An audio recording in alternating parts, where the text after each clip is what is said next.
Welcome to my new vlog मेरो YouTube च्यानलमा तपाईहरुलाई स्वागत छ।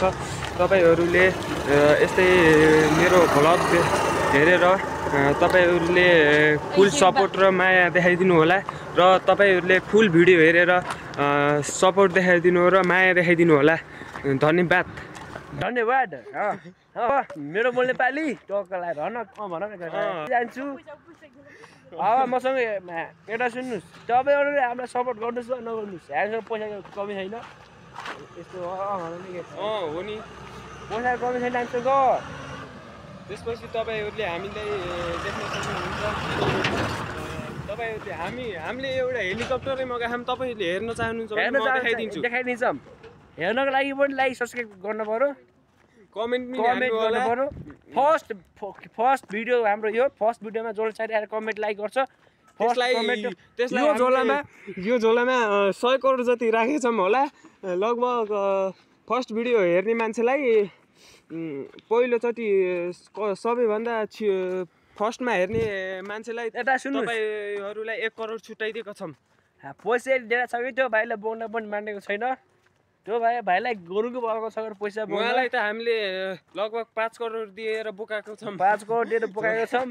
तपाईँ आफै बुझ्नुहोस्, हामी कति धेरै तपाईहरुलाई एउटा कुरा त थाहै छैन। उता हेर्नुस्, उहाँले झोला बोक्न त सक्नु भएको छैन। उहाँले झोला त बोक्न सक्नु भएको छैन। उहाँले घरिघरि हातले उचाल्नुहुन्छ। उहाँले नपत्ता हेर्नुस् हेर्न सक्नुहुन्छ। दर्शकबिन उहाँ घाइते अवस्थामा हुनुहुन्छ। उहाँले धेरै बेरसम्म झोला बोकेको हामीले 5 करोड दिएको हुनाले बल्ल झोला बोक्नु भएको छ। नत्र बाटोको झाइतिर जाने बेला थियो झोला होइन। हजुर हामीसितको पैसाको कमी त थिएन, तर हामीलाई यो पहाडमा यो रोडमा हिँड्ने इच्छा भएकोले हामी भुइँमा हिँड्दैछौँ। भुइँमा हिँड्दैछौँ हामी।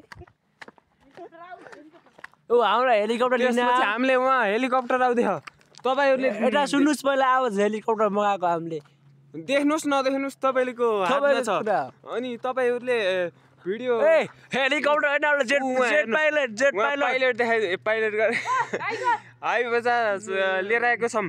तपाईँहरूले हामीलाई कम सोच्नु या तपाईँ नदेखेर मात्र हामीले के मगाउँथ्यौँ होइन। अनि हामीले यस्तै भिडियो पछि पनि ल्याउने छौँ। तपाईँहरूले पहिला कुरो तपाईँहरूले मिलियन भ्युज गराइदिनु पर्यो। मिलियनमा भ्युज जानु पर्यो, सब्स्क्राइब मिलियनै पुग्नु पर्यो।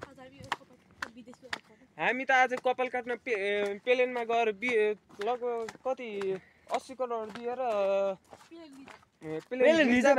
भनेर अमेरिका पुगेर कपाल काटेर आएको छौँ भन्ने तपाईँ के हो र? कपाल त 2 करोडमा काटेर आएको।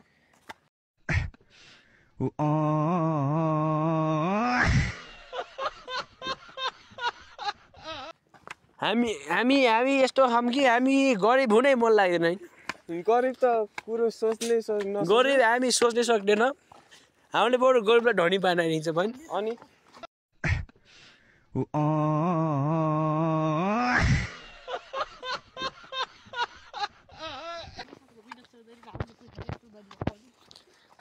नेपालको टपवानको धनीमा को पर्छ भने सुन्नुभएको होला।